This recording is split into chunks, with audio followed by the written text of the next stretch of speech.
Welcome back to A24 on the A24 Vibes Discussion. That's right, this is a little offshoot where we don't talk about movies that are A24, though when it comes to The Northman by Robert Eggers, I always almost say Roger Edgers, because I just mix the words up, and that stinks because that's my favorite director. Anyway, when it comes to Robert Eggers, you would think that he was an A24 guy, but this one, he went outside of it. Why? Massive budget, and maybe some other reasons, but we're going to talk about The Northman.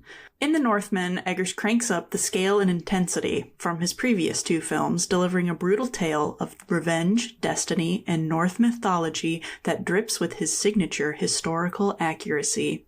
With his highly anticipated Nosferatu remake on the horizon, we can't wait to dig into what makes Eggers one of the most fascinating directors working today.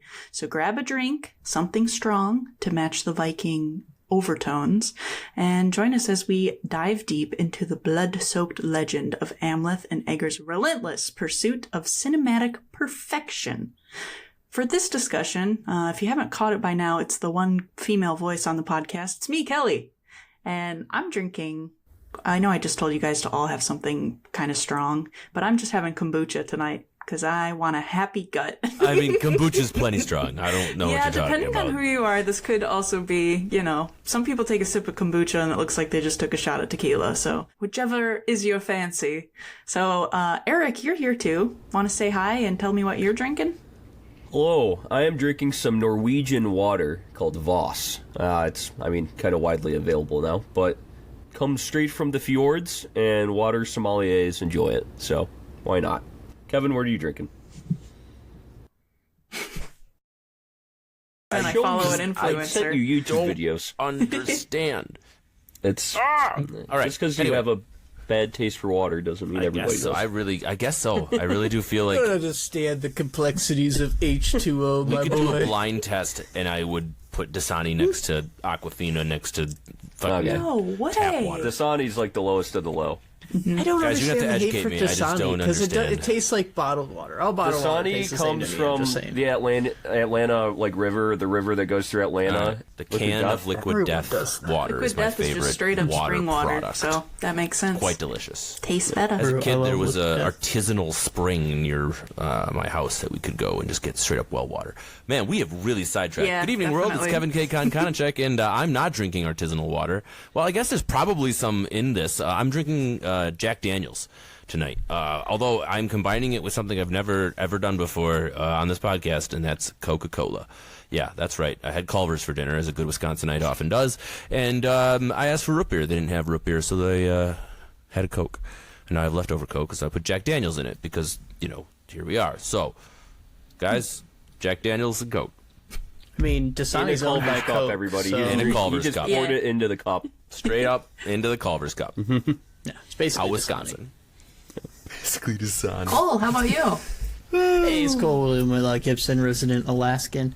I am drinking my Highland Park 12-year Viking Honor Edition whiskey. Or it's not whiskey, it's a scotch technically, so.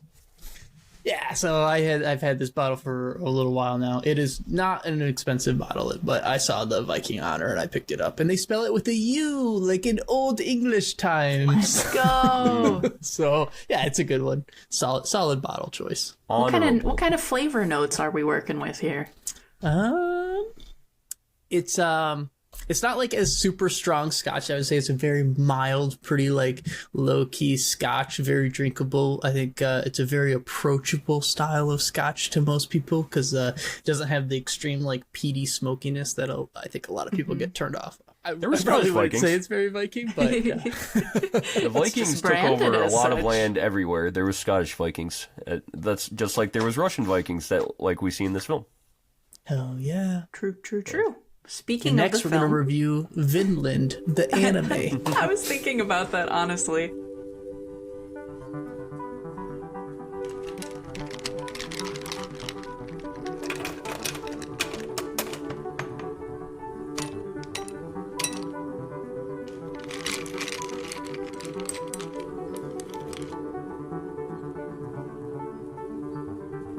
A24 on the rocks. So, what's your favorite adaptation of Hamlet, everybody? Or The Lion King? That's another option as well. Can I just say The Lion King? Can that be my answer? Yeah, For me, it's probably The Lion King. Yeah, honestly. Lion King's classic, but I love when I was watching this. Had any of you guys ever heard of This Is a Real Tale that he brings to life? Actually, I'll tell you, I'll jump around even more. I'll tell you about kind of how this movie came to be made. Alexander Skarsgård met with Robert Eggers because both of them always wanted to make a Viking. I'm going to have all kinds of crazy words today. Wanted to make a Viking film together. So they met and decided to go about this. That's why Skarsgård is also a co-producer of this movie. So those two guys, Skarsgård, our main character, and our director, decided to make this film. And Robert Eggers also co-wrote it with a Icelandic poet called Sjón, something like that.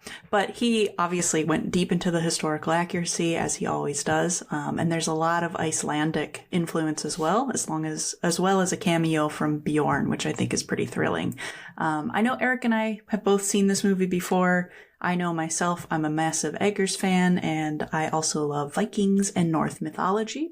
But I kind of wanted to ask all you guys all of those questions. What was your interest in this movie, if you had one, be it the director, the topic, and if you've seen it before? Eric, do you want to go first? So you and I went and saw this in the theater together. Yeah. We saw it because we wanted to see what Eggers was doing next, right? And you weren't so much into the whole Viking Norse mythology at the time, or were you? Yeah, I think I was interested in Vikings, I guess, as anybody is, just base interest. And I had never really looked into, the historical accuracy of, Vikings and how they lived during that time. And then, we saw this before we went to Norway, I believe. Mm-hmm. And so after we saw this, we also planned a trip to Norway. And that's when my real interest in how Vikings actually lived, that's when it really sparked. Because whenever I visit a place, I like to do a lot of research on it and stuff. We saw this, planned our trip to Norway, then I kind of went back and looked at all the historical accuracy of this film. And yeah, it seems pretty spot on to a T. And I think a lot of Viking history is lost too. They don't keep as good of records as the English did. So pretty impressive to figure out how they lived at this time and do this truthful of an adaptation when I think a lot of historians, they just give their best educated guesses off of kind of cursory artifacts that they find. Yeah, it is cool to see it come to life like that, especially the first time you see a Viking helmet, and thank God it didn't have horns, which is a little more accurate. Cole, I know you have some interest in Vikings, having seen the show, and you're already talking about the Vinland Saga, the anime. Yes. Had you seen this movie before, and have you seen all of Eggers' movies up to this point? Yeah, so I've definitely seen this movie before. I saw it when it came out. I want to say I didn't see it in theaters, but I saw it through a digital. I don't know exactly how quickly it went out, but I really liked it. I'm a big fan of Eggers. I think I've seen all of his movies. I'm gonna double check. At this point, we've just got The Witch, The Lighthouse, this one, and then Nosferatu's coming up. So he just started with things and kept going. So he sure did. I've seen them all. Hell of an opening trilogy, that's for sure. So. Yeah, no kidding. But yeah, I've seen them all and I've enjoyed them all, and I was definitely pumped for this movie because I like Skarsgård and I've liked all of Eggers' movies up to this point.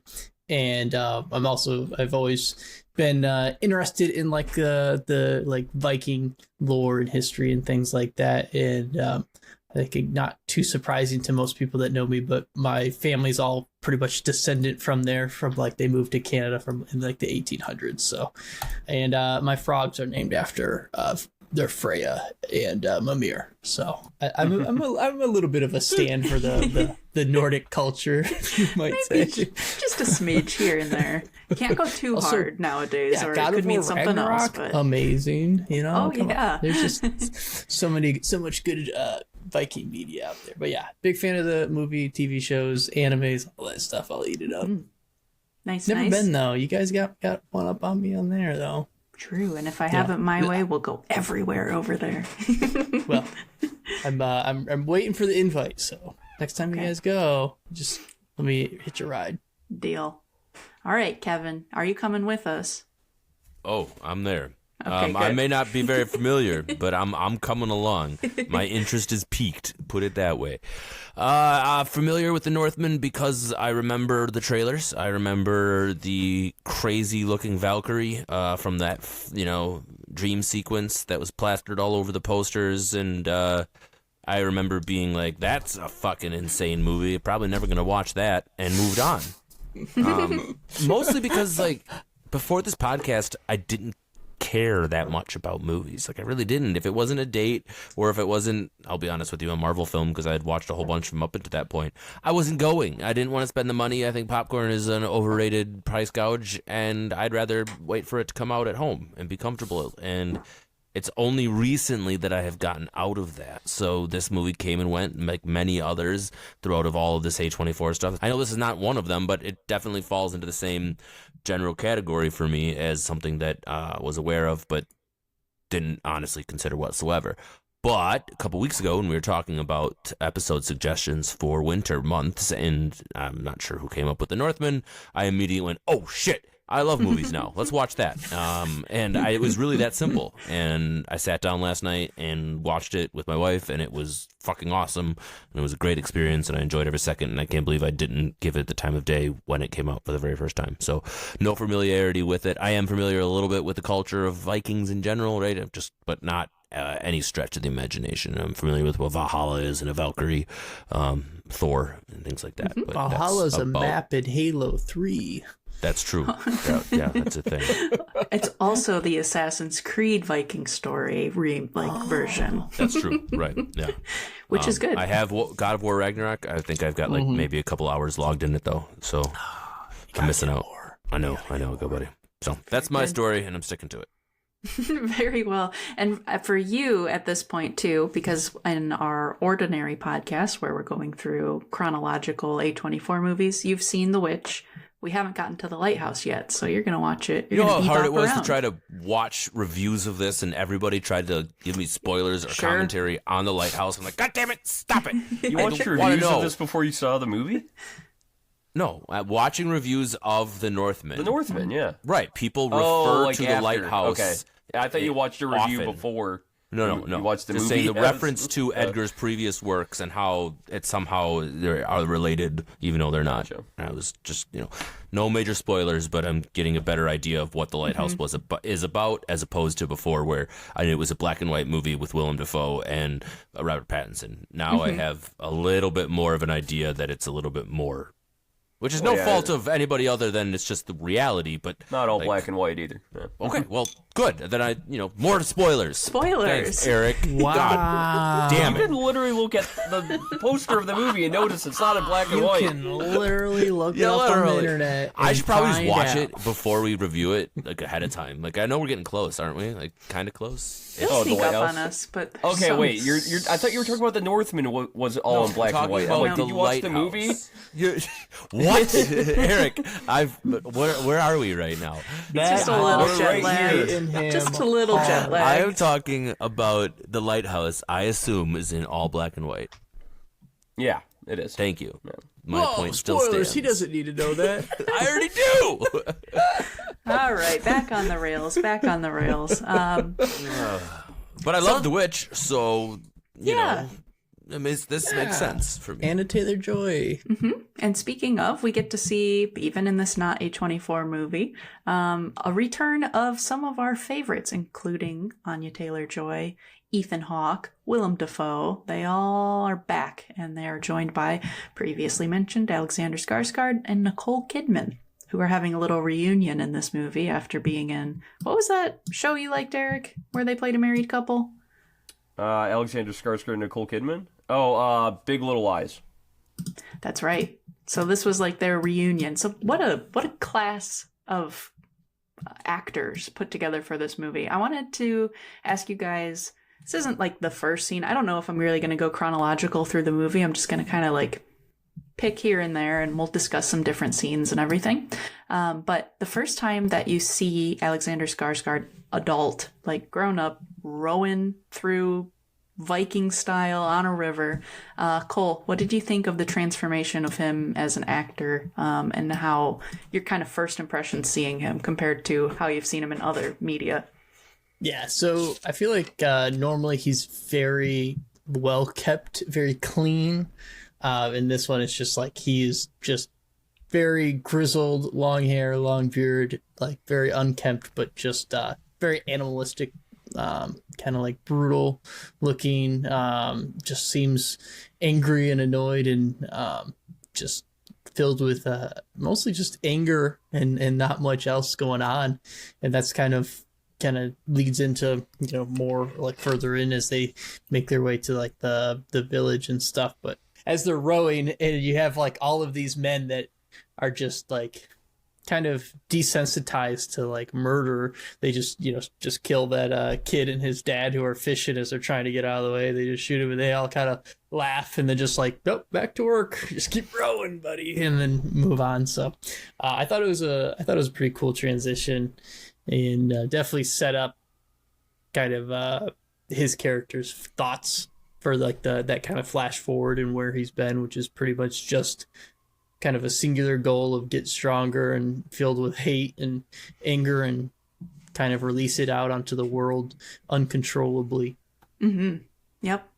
Speaking of another actor's transformation, Eric, the last time in our chronological history of this podcast that we saw Ethan Hawke, he played a very different character than how he is in this film, during kind of our intro sequence, jumping back to when Amleth is a child. So what did you think of Ethan Hawke Viking style? He's a very good actor at just transforming himself, like Sinister. I remember seeing that recently too, and he plays a different character almost every time he's on screen. Boyhood, that's another one I think of also, and yeah, he did a great job. Yeah. Even Gattaca we watched not too long ago, one of my faves. Yeah. That's a totally different character too. Mm-hmm.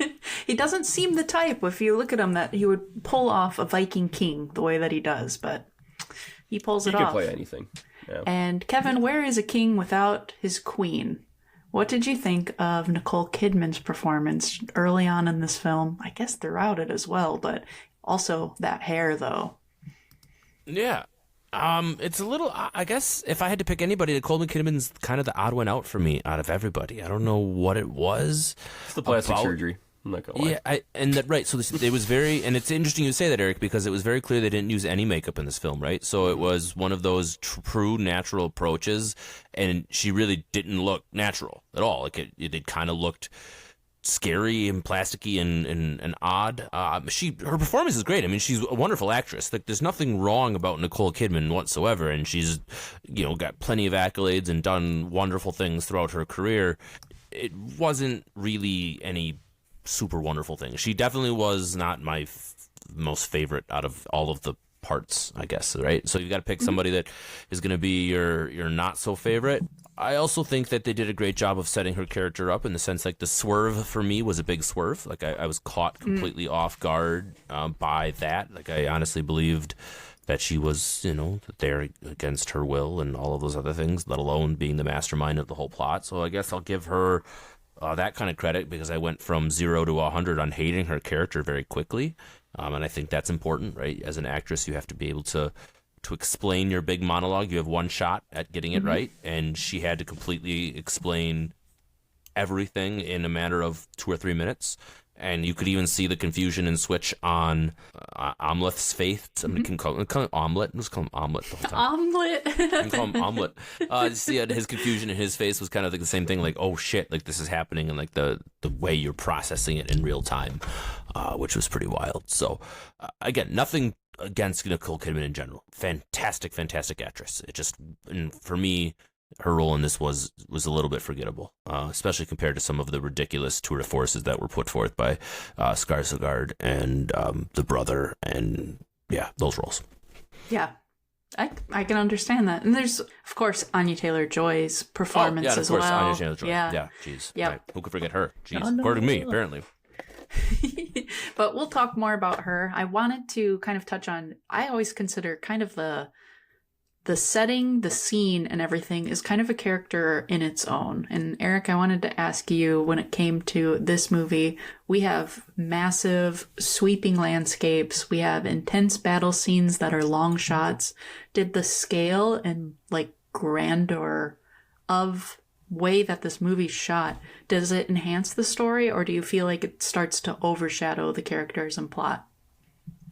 Oh, I think it enhances the story. I've listened to interviews with Robert Eggers about the making of this film and what he wanted to do with it, and this was his first film where he pretty much just got an unlimited budget, or he got a budget that goes way beyond an indie film, and he wanted to make this into kind of a big scale, big budget movie that did well in the box office too. Like this was gonna be his attempt at like really making him a household name in Hollywood.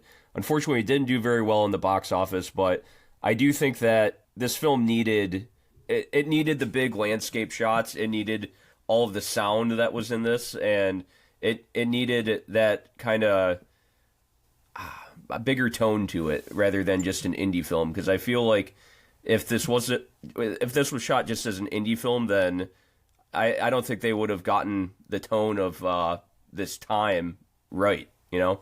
And I think that just the historicalness of everything, it would have been like underplayed if they didn't get the right budget for it. So I think it was definitely necessary. Yeah, it does feel like it feels like a tale, like if they were to make like the Epic of Gilgamesh into a movie, they would have to make it huge and like bigger than anything because it's a famous tale. This is kind of a famous tale too. I already made the Lion King reference. This is my favorite Lion King adaptation. So everyone knows this kind of plot where the stories may be kind of going. But my thought too was like, it's such a big story. It needs big impact for the cinematography, the landscapes, especially because it's so much about surviving in harsh climates as well. So I just kind of wanted to touch on that. But Cole, when it came to the battle scenes, so this is a big like technical thing that happens in this movie, is there's a lot of one take battle scenes with the action, and the choreography would have had to have been like spot on because we're not cutting. Did you find that to be a technical achievement, a narrative achievement? How did, like, it's not as common. We were talking about Marvel movies for an example, for battle scenes like this to be shot in that way. What were your kind of thoughts about when you were watching this? Were you thinking about how it was just a long shot like it was?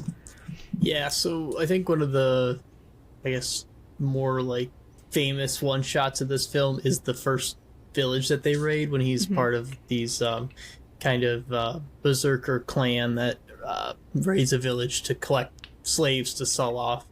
And that I really like that scene. I think it starts off as probably one of the most like badass ways to start a fight, where they're skulking up to the fort, and one of the guys sees him, throws a spear, and Skarsgård just immediately snatches it out of the air and just whips it right back at the guy. And then it goes into that one shot scene where it kind of has that slow pan as they climb over the walls and then work their way down.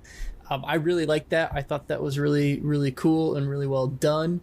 It's not my favorite one shot, and it's not I would say the most impressive, but I still think it's, doing any type of one shot's very impressive, and especially one like that has a lot of those special effects or practical effects in it as well, and getting all those people choreographed. I imagine it took them days to get that all nailed down perfectly. Like, it is not an easy feat at all, but I will say they use some like clever tricks to hide the one shot with certain pans and how you can kind of splice, because any one shot that you see nowadays is not truly a one shot, but it's the feeling and the vibes, and if they make it look like one and they're successful with it, I think it's awesome. And I really like it when they do it, especially for fight scenes or chase scenes. Like 1917 is a really good one. Or that one's like, the whole film's a one shot, right? Even though it's not. And then this one has that very long fight scene. Daredevil had one that was really good, Old Boy.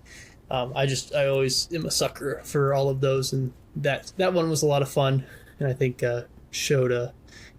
was a very good introduction into like the brutality of what this film's gonna be, where it's just it's going to be a bunch of just giant dudes wreaking havoc, and they're not going to hold anything back. So I liked it from a narrative perspective.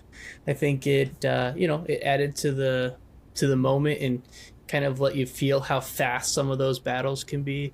A lot of times I feel like in film they like to draw out the battles so they feel like they're a lot longer than they are, but in reality, when two people are fighting with swords or something like that, it's usually over pretty quickly. Usually someone makes a mistake or something happens and they get stabbed or their arm cut off, and after that, kind of out of it. You don't really have a chance to keep fighting. So I don't know, I enjoy it. I think it's also a good way for directors to flex their muscles and stuff. Like I think every director, when they're given a good budget and given the opportunity like Edgar's was, they want to show how they can be creative and how they can do stuff. And with that one where they're going up and over a wall and he's jumping down, they got people on horses.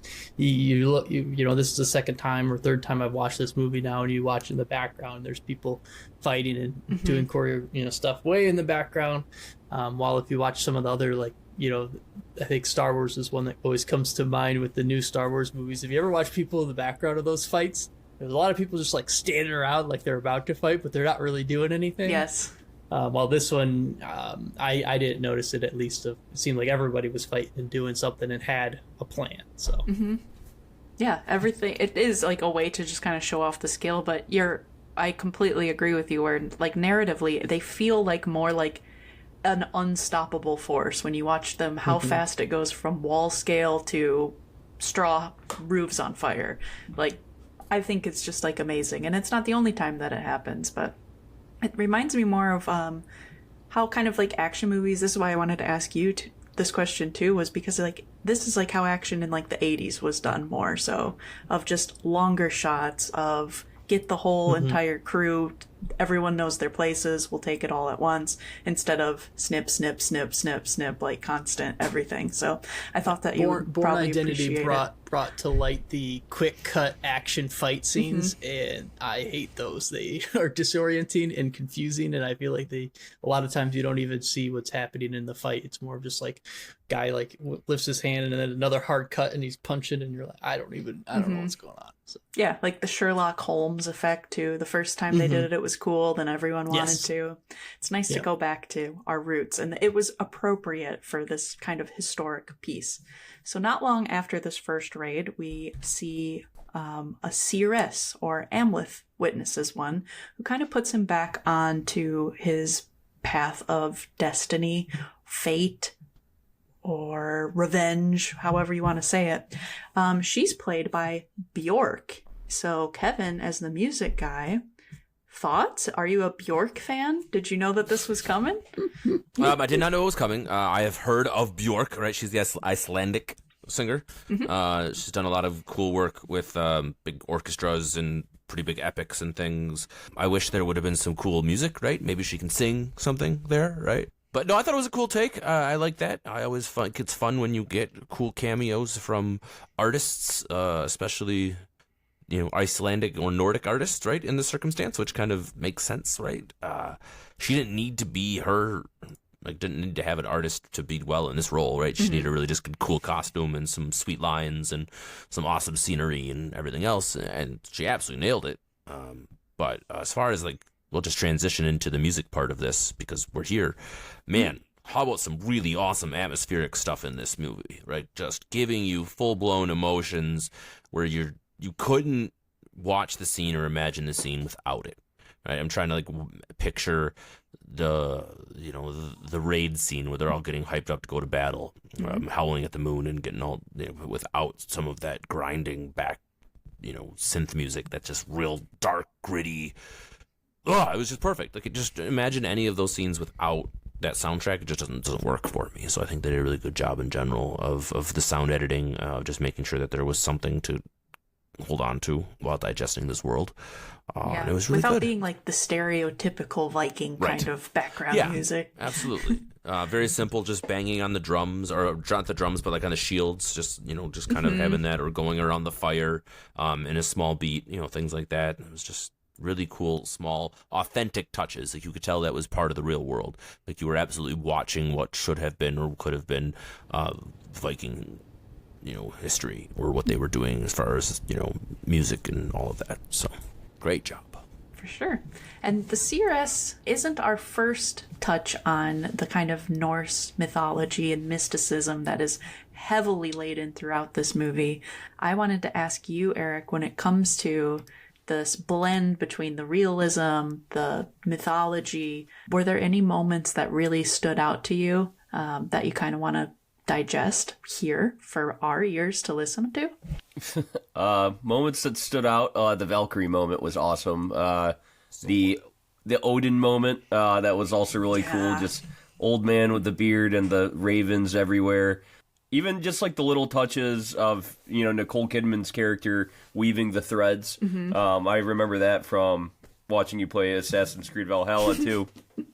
And there's all these little moments in here that, attention to detail. We always talk about that in movies, and, Cole loves quality control too, and Robert Eggers is big on quality control, doing all of his research. And so it's just like a perfect blend of folktale and realism. And I don't believe there's actual Valkyries or Odin or anything, but this is what these people imagined during this time, like what their reality of their imaginations would have been at that time.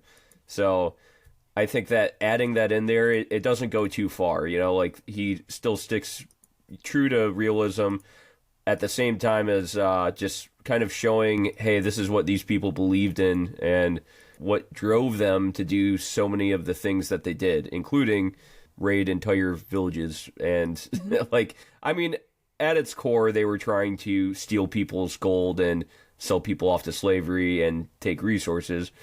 But also they did believe that they needed to die in battle to go to Valhalla. And so that was also a big driver and motivation of, why these Vikings did go raid a bunch of villages too. So, yeah, it was a great balancing act of both. Yeah. For me, it's somewhere between the bloodlines, that kind of graphic that gets like so crazy, not realistic, crazy stuff that then like reappears later at a really pivotal moment. Mm-hmm. I loved how that looked. And my other big one is when he goes to get the sword that has this epic backstory and has this whole battle. Cole, I want to give you a chance to, because there's so many of these kind of scenes throughout, and I think everyone should have a chance to talk about maybe a favorite one or something that they really liked about it. So Cole, do you have any that you want to talk about? Honestly, my favorite scene was one that I already talked about, which was the one shot with them at the village. But there's so many good like cinematography and lighting and effects. One of the scenes I really enjoyed, and I noticed it a lot more the second time, was like the use of black and white with color. So like a lot of the night scenes are they're not actually black and white, but in the night scenes he puts them in black and white, so it just feels different and it feels more like powerful and mysterious. And then when they bring out the torches, like the torches are the only thing that bring color around them as they're kind of having that, because this is during the time where he's tormenting his uncle and they don't know what's happening, and there's witches, or their gods are angry with them and all that stuff. So everything's kind of like black and white and very doom and gloom and mysterious, and the only thing that's bringing color is these torches, which are kind of, I think it's like a symbol of them clamoring to protect themselves in a way from this unknown dark force. Same thing with that battle where has this almost battle with the Viking spirit to collect this mythical sword. And I really, he has this epic fight with this monster of a spirit of this man, and when he defeats it, it just does like a hard cut and it's just him standing in front of it, and it's like that whole battle basically happened in his mind or in another realm. And he looks like to the left, almost like stage left, like, and then the whole camera just shifts back over and he's still sitting on the throne. I'm like, whoa. Yeah, it's so good. And again, this is definitely one of those movies where the director was able to flex a lot of his muscles. And I know, there's a lot of controversy about how he didn't get final cut. And when given a massive budget, you might not have as much freedoms as you were hoping for, but it still all showed through. I mean, he makes bangers, and there's a reason why bangers. his cinematography and directing and all that stuff, and his attention to details. And I was reading about how much studying and like research he went into this film. And also, I appreciate when directors don't, or people in general don't think that they are the experts, so they bring on other people to give them insight that have spent their lives researching and understanding, and brings them on to give them more insight and help them, because no one can know everything. And if you're the director and you want to control everything, it's probably not going to go well. You got to let some people have insight. I mean, hell, they talk about how Skarsgård convinced him to go to Amleth instead of going to, or he said to go east instead of west, because all the Viking stories are always about the west side. Why not go back to the east? And they changed it up, and I thought that was really unique and interesting. So They never talk about this whole Rus area, which was really necessary for the Vikings to even survive the way that they did, because it connected to the Byzantine Empire at the time, Baltic Sea to Caspian Sea, and those are a lot of where river raids are happening and everything. But you never you picture Norway and Iceland and these kind of areas. Yep, and Denmark, etc. But there's all of this history over there too, so I appreciate Vikings that reached as far as the Silk Road, and they went deep into Asia too. And then there's the whole Vinland saga. There's an anime we could watch about how far they got. Kevin, for you, when it comes to these mysticism scenes specifically, did you have one that was like, whoa, like what is going on here, or that was really cool, or something that you want to spin about? The coming of age scene with Ethan Hawke and his son, young Skarsgård, was pretty wild, right? Them becoming wolves and going through that trippy, drug-induced situation, especially coming out on the other side and him just getting straight up murked. Like, oh, I'm catching the snow on my tongue, and then Daddy's just dying. That was a really crazy juxtaposition of scenes. But that was, for mysticism, that was definitely one of them. It's like the first one too, so that is like the first foray into, we're gonna be doing this kind of stuff. And also it's Willem Dafoe. Right. One that it was harder to watch, mostly because I still don't really wrap my head around it, was the human sacrifice scene. And I say wrap my head around it because I know it's just a prevalent thing in history across all religions, ancient religions, human sacrifices and animal sacrifices, whatever it was. Like, you knew immediately upon seeing that girl and her singing. I went to Maddie, I'm like, human sacrifice. Like, you just had that way. You could tell the way the scene was getting set up. That was really elaborate. That whole scene was absolutely wild. I mean, I could go on and on. Even the symbolism of him removing the heart of his uncle's son, and like the representation of that whole thing, and the stringing up of I don't even know who he strung up inside the fucking barn after he escaped. Like, I don't know who that whole fucking thing was, right? I assume some of like the men that work for the uncle. I don't know. The deer, the fucking torsos of the dudes after the bar, like, what the fuck?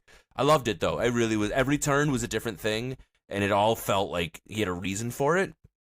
So I guess my spin on it is that he did a lot of research, because that's probably exactly what the fucking Vikings were doing. And the fact that they could rationalize it, like, oh my God, there's fucking spirits are here. God, fucking spirits. And I love the bit about the Christian God. It's like, what do you mean? They could definitely do this. They worship a dude who's fucking strapped to a tree. Nailed to a tree. Dies and come back. Like, they worship a corpse. Yep. I was like, oh, Jesus. So a lot of the just really cool things across the whole board. I thought that I just enjoy. Man, I talked about it at the beginning. It was just a really cool experience. When you experience a movie, when you really enjoy it from it feels like a roller coaster. You get on it and you get off of it and you're like, man, that was a trip. And a lot of it is because of the lore and some of the mysticism parts that go into this. And well done. Mr. Eggers and crew. He talked about like bringing on the best people that he knew he could bounce ideas off of, and knew that if he was going to take this huge leap, that he was going to have people that he trusted, and he did that, even down to the actors and actresses that he brought along from some of his other projects that he knew and trusted as well. Yeah. Yep. And I was going to talk about like how this film doesn't shy away from like the violent, harsh world of the Vikings, but I think you touched on that and covered it. I would be remiss if I didn't kind of talk about the introduction of Olga of the Birch Forest, who says one of my favorite lines of, "You have the strength to crush a man's bones, but I have the cunning to break their minds." I was like, okay, power couple, let's go.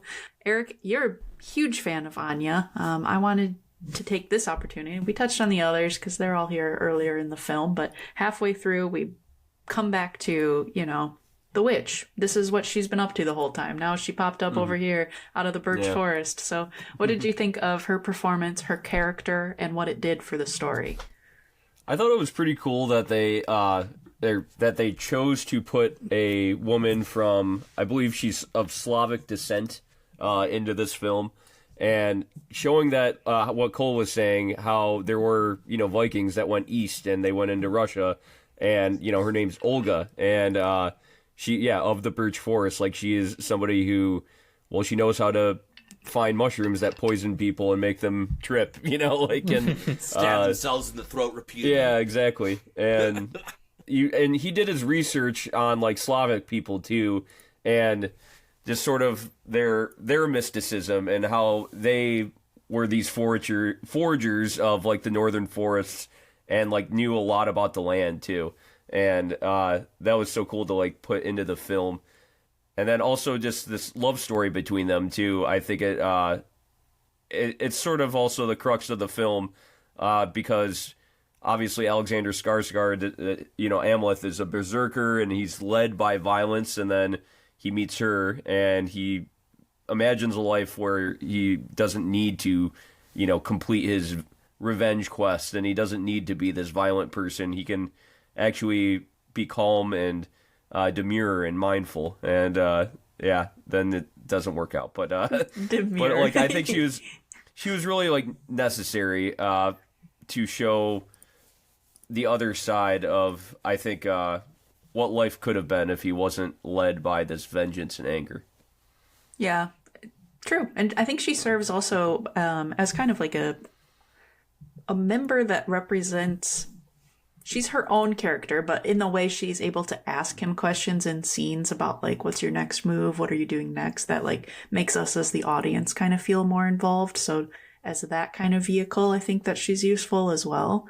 We've been talking in previous conversations about love stories being inserted into a movie just to be in it. And we've had a few examples of that recently. But Cole, Eric, it seems, wouldn't be a part of that mindset for this movie. Thinks that she's a very needed character. Would you agree with that? Yeah, I mean, I think she's a needed character. I think she brings, his life is filled with hate and misery and just like murder and trying to get revenge, and then she kind of brings a different outlook and some humanity and almost gives him an opportunity to get away from it all, right? I liked her. I mean, I like her performance in every movie, so I think she does a great job in this movie. And I think I don't know, if she wasn't in there, I don't think we would have gotten, it would have just been a straight, he's just going to go on a blood rampage and that's going to be about it. There's not going to be really much more thought into it. While this, she adds that extra element and kind of some mystery or more ethereal kind of witchcraft type stuff that she does, which I enjoy. So, and then that final part where they're at the boat together and he has to make the decision of, she's carrying his son, but he still chooses to, in a way, he rationalizes it that he has to kill him now because he's going to have a son. They won't let me live if he lives, kind of thing. So that scene was incredible. Yeah. By the way, like the physical acting to go from, I feel like I'm about to leave this ball behind, to like the realization at one moment, like I'm okay with trying to go against fate and my destiny, to realizing that she's pregnant to then switching over to blood murder again. It was incredible. Like, he did such a great job with absolutely saying nothing at all. I just want to go back and watch it again just to think about it now, knowing full how the whole thing sets out and everything else. Like, it was just really, really well done. And there's more mysticism, right? Like, being able to, through her open wound, somehow see that she's pregnant. Like, you don't understand it. You In don't the really same need way to. he did with his dad. Yeah, it just is what it is. And the movie had already at that point has you so hooked and invested that they could tell you that, there were aliens coming from space, and you'd probably be like, I'm here for it, as long as there's Vikings involved, Viking aliens. You and the aliens, man. I'm telling you, they're out there. They're out there, bro. You When didn't I was see all writing those down- disclosed photos, man. When I was writing down the Look plot at that points, shit. like, of the movie too, I was saying, like, there's revenge when he's still at his uncle's. I call it the farm. I don't know. It probably has a more appropriate name. But when he's there, there's they revenge. say he's a sheep farmer, so yeah, Yep. it is a farm. Yeah, then it's escape, lick wounds, learn about babies, and then revenge part 2. This is my notes on that.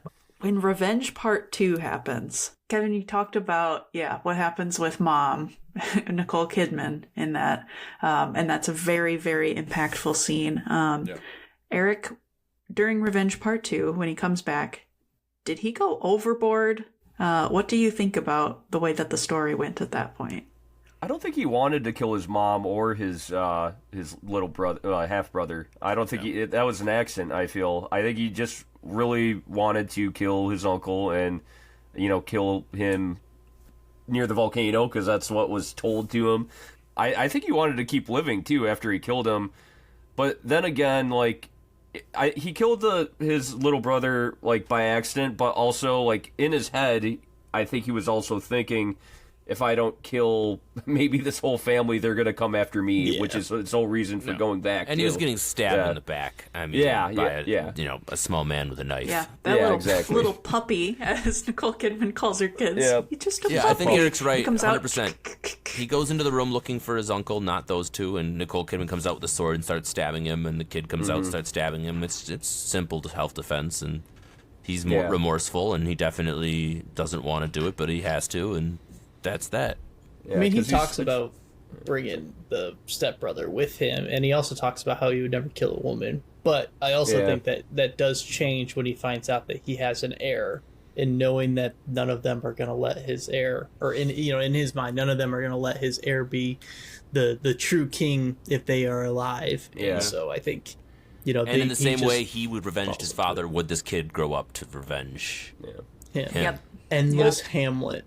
And you know what's funny too? You know what's funny too is just like okay, after the uncle takes over, kills his brother, then we hear that King Harold basically kicked his uncle off their land and made them, and he like deserted to Iceland. It's like, so let's say he kills like everybody and lives with his with Anya Taylor-Joy. Are they going to just take over the sheep farm, or what are they going to do? There's no kingdom left for them. They have no kingdom. It's like all kind of a fruitless endeavor in the end, to be honest. I think that's why he was on a boat. That's why he was leaving. Well, I think they were going back to Norway though, because I think they were probably going to see if they could get King Harold to honor his father's legacy and kingdom. Okay. Did they not talk about where they were going? Because he gives I thought his that father's they said that ring to the boat Yeah. captain and says, turn this back in at wherever. You'll get 5 times worth its value. He sets up a life for the family. I thought he said though he was gonna flee to go to his friend. Like he said he had friends in it might be Eastern Europe or something. I don't think he was going back to Norway though. I think he wanted to flee to Eastern Europe because he knew that his uncle would come looking for him if he stayed around Scandinavia. So. There was certainly something that was stated that now I gotta don't watch this remember. movie again. Yeah, I guess we'll have to. Well, he left the ring for Anya Taylor-Joy to BSL. I think that, just to set up a life, though. But I think when he was leaving with Anya Taylor-Joy, he was deserting what he saw as a kingdom. It's the Orkney Islands, which is an archipelago north of Scotland. Okay. Very nice. So, he was leaving what he saw as his own kingdom, but, his own kingdom had already fallen and basically just transferred to this little sheep farm in Iceland. And so, like, let's say he does successfully kill everybody, where's his kingdom, you know? There is no kingdom left. He so starts a new one, I think. I do think it's funny in the background the tree there's a guy kings. in like when they're in the Roost River guys and everything that is talking about his uncle, and they start calling Flornir is the uncle's name, I think. They start calling him the Brotherless, and that's when you hear that he lost his kingdom, and then this guy's laughing. He goes, he killed his brother for nothing. Yeah, exactly. I was like, and so, that's so brutal. I do think this film has somewhat to say about just like how like all this violence often was for nothing too. I mean, like, yeah, sure, he protected his child, I guess, in the end, but I don't think that's what he actually... Did he really think his uncle was going to come looking for him, like, wherever he was going to? So this comes fled. to the general theme of whether revenge versus destiny. They're intertwined throughout the story, but do you think that the way that the story's told narratively supports or questions the value of a revenge-driven life? I think that's what you're doing right now, is questioning it. That's what I think Robert Eggers wanted us to think. He wanted us to question, like, was this all really worth it? Like, he could have fled, lived with his with Olga and his kids, and he probably would have kept on living, and he would have been fine. But instead, he had just this, like, blood oath given to him essentially by his father, who was a slaver and raped his own mother, and then that drove him his whole life, and he gave in to the violence in the end. But, you know, he got carried to Valhalla, but by Valkyrie's wings, and finally met Odin too. So, but yeah, at that point, he had killed the oldest brother, Thjorn, right? Yep. So would he have let him just go, you know, and not seek revenge? And I'm talking about the brotherless guy. The uncle, like, well, yeah, you know, how would he have found him? I guess is the real question. Found Same him. way that he found Amleth found be him. Through like word of mouth, but that's like 1 in a million chance. Or he's gonna raise his kid word of to mouth. go get those kids one day. Like, it would happen somehow. But I think the movie did a good job of making me feel like he didn't have a choice. that's what I was going to ask, Kevin. Is in his own head, he did. even have the ability to change it? And there's a lot of future tellers that are telling us what's going to happen, prophecy seers, all these kind of things that are telling him exactly what's going to happen. One tells him he'll have to choose between love for his kin or hatred for his enemy. That's the only time it feels like a choice that he gets to have. And he chooses both, he says. Yeah, right. So no Which isn't right, though. Yeah. I was going to ask you, though, like, is he able to escape it? What are your thoughts? Are we able to escape our destinies in our actual lives as well? Oh, I don't believe in destiny. Yeah, I'm for a relatively It's all just fucking random. atheistic, agnostic type of individual as I am. There's no fate for me, no predetermined destiny, no mortal coil, whatever you want to say. All of those things don't particularly have any weight for me. But I do know for a fact that they certainly did for Icelandic Vikings of 900 AD. So That's what the threads were, right? It's all weaving 100%. destiny it's together, all right? connected. And from a very young age, right, you get those young stories where he basically, tell him, like, he talks about his father says his destiny is to die in battle, and there's no other way to go but that. And destiny this and destiny that, and the fates. I thought this was kind of interesting. We've talked about Hamlet all night long, but there's an interesting correlation too between Macbeth as well in the Three Witches. Macbeth's got characters as the Three Witches who talk about fate and prognosticate death, and there's a whole lot of that in there as well. And some of the Nicole Kidman's characters have some similarities to Lady Macbeth's character as well. Now, obviously, it is mostly Hamlet, but there is to say that there's some other pulling from some of those other Shakespearean or just Old English tales in general. Anywho, fate is definitely, in this film, something that he could not escape. That he knew what he had to do, and there was nothing that he could have done. He tried to get away, and he was almost there. And then he was reminded about what would have inevitably happened. And Eric, you're probably right if you think about the large-scale, minuscule chance that he musters enough strength, but he murdered his firstborn. Like, that's something he has to be revenged one way or another, and he wasn't going to stop until that happened. And I don't think Mr. Skarsgård's Amleth was going to be able to live a life without it. So I guess he could have just like saw him doing a dance on TikTok or something and figured out where he lived. So shit. I mean, yeah, there's those YouTube guys out there that pretty much can find you by like a pole in your backyard. Mm-hmm. yeah, They found Shia LaBeouf way out in the middle of nowhere, just by the stars in the sky. It's that guy on that map finding game, GeoGuessr, who Yeah. finds Yeah, that guy's anything within creepy. 5 seconds. Yeah, I don't know his That'd name, be his but I can see uncle, his face. but it would be with a new seer in a cave somewhere that would be able to find him. Cole, this is my last question for us all, and then we'll get to reviews. But same thing for you. I wanted to know, because I think that is the general theme of this movie: is are we slaves?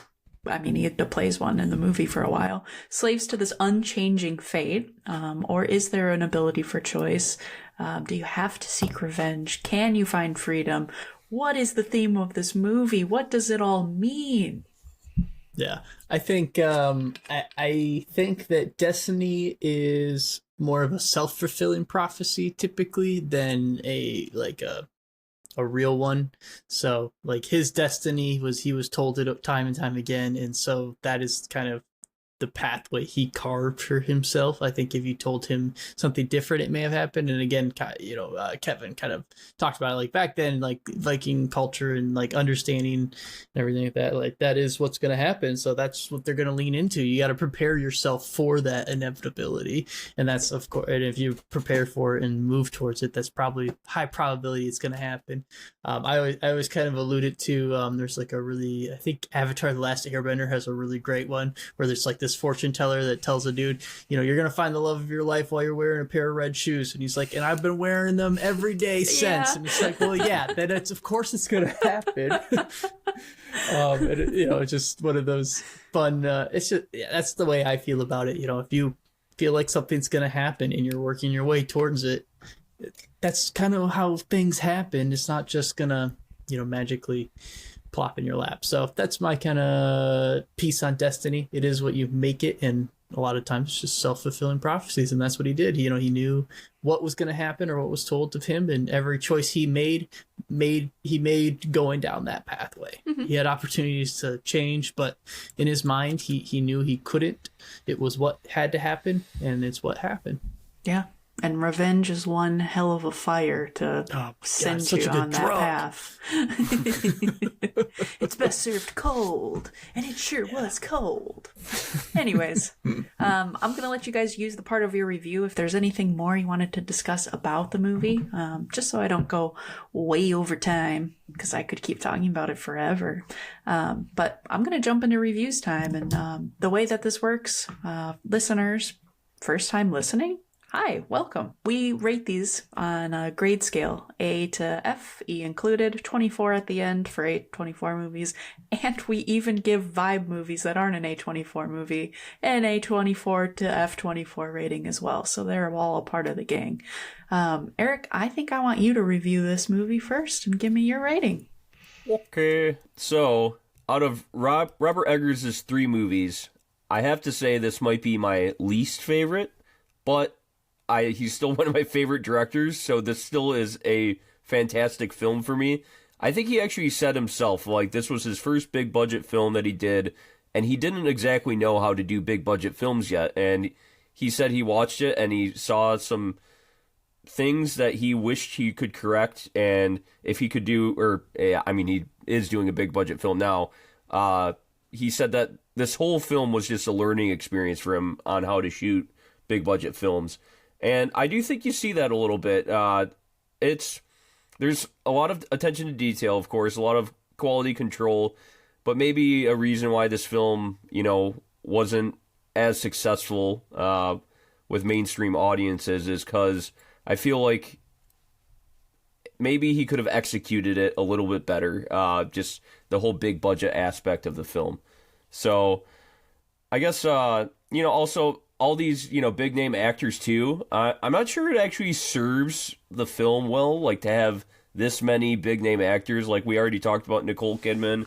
I mean, I love Ethan Hawke. I love Alexander Skarsgård, but Yeah, I just think like we were throwing names in there at some point, and I kind of wish we had like a few more people that were just kind of like maybe Nordic actors outside of Alexander Skarsgård that felt more true to the time a little bit too. Either way, like I guess my least favorite film of Eggers is still probably in the A category for me, so I'll give it a A-. And yeah, I gave The Witch an A, so I think that's fair, and you will see what I give The Lighthouse when we review it You in will 2019. Boy, I wonder. But it's better than this one, according to you. Yes. Well, thank you, Eric. Kevin, I want you to follow this up. All right. I knew this movie was going to be excellent before I watched it, mostly because we were picking it and reviewing it. We don't often do that unless it might be something in theater that we don't know. We want to jump in. But this one, I knew was a fan, or you guys were a fan of. And I already had its... I knew of Robert Eggers, right? I knew about The Witch. I knew that I was in for a good time, and so I truly sat myself down for one of those where I was fully invested experiences. Got the popcorn out, put out on the big screen, got the surround sound on, got my my partner with me. It was a great viewing experience, and anytime you have that, it elevates the film even that much more. When you really been like, man, that was, I already referenced it earlier in my pod, but it felt like a roller coaster from start to finish. There was no moments where it felt too cringy or eye-rolly. Sometimes when you have movies like this that really embrace a full epic, a full over-the-top, you have to fully commit to those characters in order for it to really work. And I think that this film in particular did a really great job. Movies don't really exist like this anymore, right? If you think about some of the most famous films from cinema's past, right? You look at Ben-Hur, Lawrence of Arabia, Gone with the Wind, Cleopatra, things like The Longest Day, these huge, giant, epic scenes with massive overlays of fights and horses and battle scenes, D-Day, whatever it may be. And this film does a pretty damn good job of trying to feel like that, trying to feel like this grander than life, over the top epic celebrating a giant piece of history while doing it in 2020 with modern cinema skill and a really fresh viewpoint.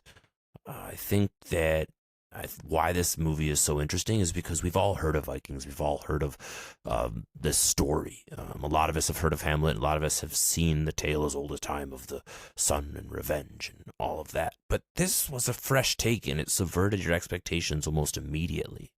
Like, his brother's not still sitting on some throne waiting for him to come back. He's been kicked off to a sheep farm, but revenge still has to happen, and there still has to be this reason why. And I guess, like we talked about, is that the question that Robert Eggers is asking? Is the violence necessary? Was the violence, even though it's historically accurate, necessary back then? These were some pretty brutally evil people who committed some pretty heinous things throughout history. But this movie makes you sit down and watch it. And yeah, it's pretty gory and incredibly violent and over the top, but it's still a really good piece of cinema. It asks some great questions. It's got some good characters. It's not overly long. Yeah, it's over 2 hours, but it's not like a 3.5 hours slog. It's just really, really good. I enjoyed it from start to finish. I want to recommend it to everybody who's listening. If you haven't seen it and you're at this point, I'm not sure what you're doing, but go ahead and find it. It's streaming. Some places you might have to rent it or go buy a piece of physical cinema. It's worth your time. This one's an A24 for me. Nice. It is in 4K, by the way. I was going to say, Eric, where's your catchphrase? Physical media. 4K UHD Blu-ray. That is your other catchphrase. Mm-hmm. All right, Cole, you're next. So I really like this movie. It is I would have to agree with Eric that it's not his Robert Eggers' best movie, but it is far from his worst because he doesn't have any worse. All of his movies are very good. I really like this movie. I am a sucker for Vikings, like Nordic themes and all that stuff. I really like Skarsgård. Alexander Skarsgård is an actor. Anya Taylor-Joy, very good. Ethan Hawke, love him. Like, there's so many. Willem Dafoe, Nicole Kidman, like, there's a lot of like big names in this movie, and I like them all. The fight scenes were very cool, very brutal. He definitely flexes a lot of his muscles and things like that. Yeah, he Like does. I don't know if there's dude, so much muscles, you know. And if you want the physique of a if you want the physique of a Viking warrior like Alexander Skarsgård, he said all you have to do is work out 6 days a week for 6 months and get paid to do it.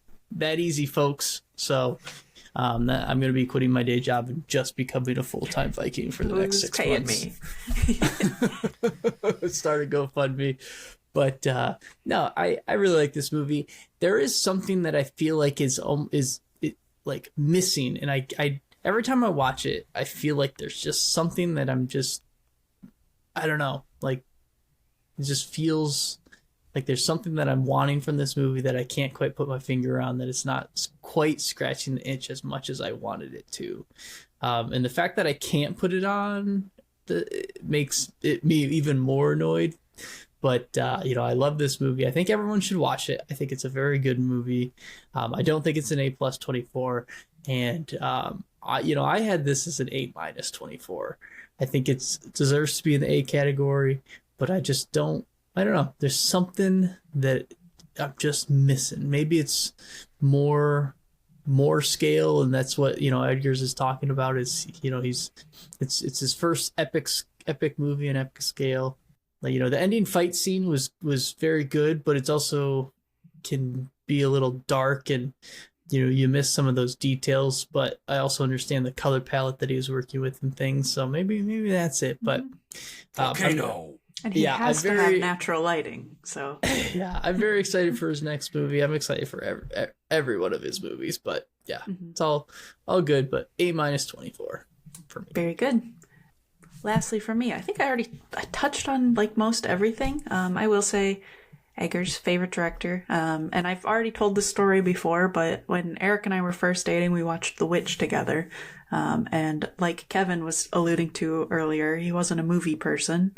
I wasn't a movie person. And then when we saw The Witch, I was like, they make movies like this? I'm a movie person. And I didn't know directors or anything at the time. I later heard The Lighthouse was coming out, and I knew the actors in it. So we went and saw that in theaters, and I went, they make movies like this again. So both of these were really influential. Then Eric was like, it's the same person. By the time the Northman then comes around, I'm like, we absolutely have to see this. Now he's covering something that, like, I really, really have to see, like, in theaters. This is, like, my kind of interest. So we went and saw it, and Kevin, you put it well when you were like, they don't make movies like this anymore. So I had that same reaction. I can't believe that it didn't get the amount of acclaim that I would think for a movie of this scale and everything like that. It really is so grand and big, and with all the big names in there. I get what you're saying, Eric, where, like, it could be a different movie if we had some more not so well-known actors, but it does kind of feel warm and fuzzy that I do recognize so many of them, and it feels like Thanksgiving, but we're, in a brutal Viking movie. So one more fun fact is when he first started doing this, or putting this film into production, he originally wanted to put all of this in Old Norse. That is what you said. He didn't want it in English. I love and that. The film studio obviously is like, well, we're not going to give you like $75 million if it's all going to be in Old Norse, because nobody's going to watch this thing. And yeah, so he budged. I think that the budget was like, was it 11 mil? No. What is the budget? It's 70 to 90. Yeah. 70 to 79 million, and then with taxes or something. Yeah, it's like because The Lighthouse was 11, The Witch was 4, so it just keeps going up. But anyways, Nosferatu, he got a big budget. Yep. Yep, the amount of scale and everything. I love everything about it, and I think it's such a good story. I really loved it even more, I think, on the second watch, and it's definitely going to be something that I keep returning to again and again.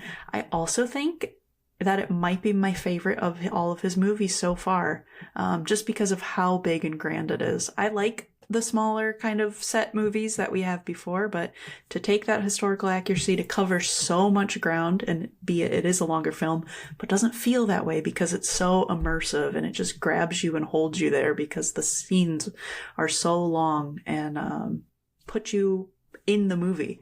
I agree with Cole that there is something missing that I can't put my finger on. There's some kind of little piece of soul with as much as everything I love about this movie.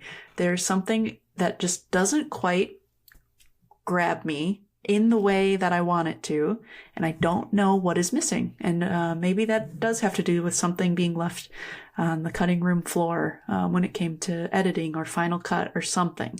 But an untouchable thing. So because of that, it loses its little plus, and it just becomes an A24, but as high as an A can go without the plus being there. So Would it just be the story? Because it's just like a story that we've heard and seen so many times before. Perhaps. Yeah. But I don't think so. That doesn't quite scratch the itch. I can only say it's like a little piece of soul. That's all I got. And like, I don't know, Amleth actually the story of Amleth actually predates Hamlet. It's actually an Old Norse tale that Shakespeare wrote into Hamlet. So Suck it, Shakespeare. yeah, but yeah, it's just like Lion a story King ain't that got shit on Vikings. has been around forever. And I don't know, maybe if the story was a little bit different and they didn't base it off, an old tale, I think maybe it could have been even better. But yeah, Maybe. But I love it, and the only thing that could be better coming from Eggers is a vampire movie. What do I care more about, Vikings and Norse mythology? Vampires. So I don't know how he got in my head, but he did. And this is going to be the greatest Christmas of my life. I can't wait for Nosferatu. definitely go see that on Christmas. And that's supposed to have a lot of old, like, Romanian and Transylvanian history. So I'm really excited for that. And I actually started listening to Dracula on audiobook, and it's really actually good. So, and actually, I want to shout out one more person before you sign off, Kelly. There's this guy on TikTok I started following. He's at .mjolnir, so at m.jolnir. I guess that's how you pronounce it. But he is a modern-day Norse pagan who is very much into history of Nordic mythology and everything like that. But he also does some cool stuff like, because there's a lot of white supremacists that have co-opted Norse paganism, and he will stitch them or, like, make response videos to them and call them fucking idiots and just say, like, hey, actually, the Norse, they went as far as Asia, like we were saying, and they adopted other people's rituals and traditions and added them into their own to better their societies. So, like, this whole thought, like, oh, the Norse, they were just set in their ways and their ways were the best or whatever. It's just very, it's misconceived. So, yeah. Nice. Anyway, Well, shout out. It's cool. Yeah. Very cool. If you guys want to give us a shout out, we are accepting reviews. So leave a review on our podcast on wherever you're listening. Let us know what you think of the show. 5-star reviews would be amazing, and we will thank you for them, and maybe we'll even shout you back out on our show. We'll see if we can make it work. Anything could happen. But thanks so much for listening, and we will see ya in the next one. Bye-bye, everybody. Bye. I will avenge you, Father. I will save you, avenge you, Father. Father. I will kill you, Fjolnir. So when he good. was rowing away this time, Eric and I, Eric's like, he should just put a note in his phone. He should just put it in his app. I was like, this is him going to the grocery store going, bread, milk, eggs, bread, milk, eggs.